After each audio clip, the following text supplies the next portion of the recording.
ఆఖరికి ఇది వద్దు వద్దు అనుకుంటున్నాను. కాకపోతే ఇంతమంది చూశాక నాకు చెప్పాల్సిన బాధ్యత అనుకుంటున్నాను.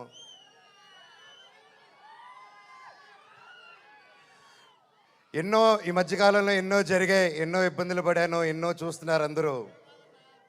కానీ కట్టుబట్టలతో రోడ్డు మీద పెట్టారు.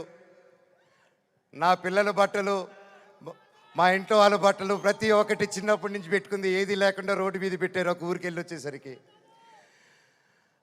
అండ్ బయటికి ఎక్కడికైనా వెళ్ళేదానికి కార్లు కూడా లేవు, కార్లు తీసుకెళ్ళిపోయారు. కానీ అన్న నాకేమైంది తెలుసా అన్న, శివుడు ఏ రూపంలో వచ్చాడు తెలుసా అన్న, ఫ్యాన్స్ రూపంలో వచ్చారన్న. ఇంటి బయట 20 కార్లు పెట్టారన్న నాకు వచ్చి. వాళ్ళే తీసుకొచ్చి ఒక్కరు వచ్చి అన్న మేమున్నాం అని నిలబడారు. దీని అంతట్లో నాకు ఒకటే బాధ, ఇంత చేసినా, ఇంత జరిగినా, ఎంత ఇబ్బందులు పెట్టినా, ఎన్ని కేసులు వేసినా నాకు ఎవరి మీద కోపం రావట్లేదు, బాధ ఒకటే వేస్తుంది.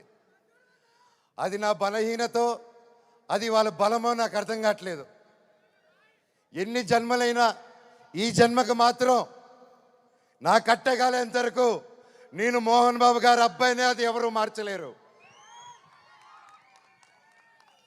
నాకు ఆయన నేర్పించిన క్రమశిక్షణే, ఆయన చిన్నప్పటి నుంచి నన్ను నీతి వైపు నిలబడు, న్యాయం వైపు నూరి పోసి పెంచారు. ఈరోజు నేను న్యాయం వైపు నిలబడినప్పుడు చుట్టుపక్కల అందరూ చేరి తప్పంటున్నారు.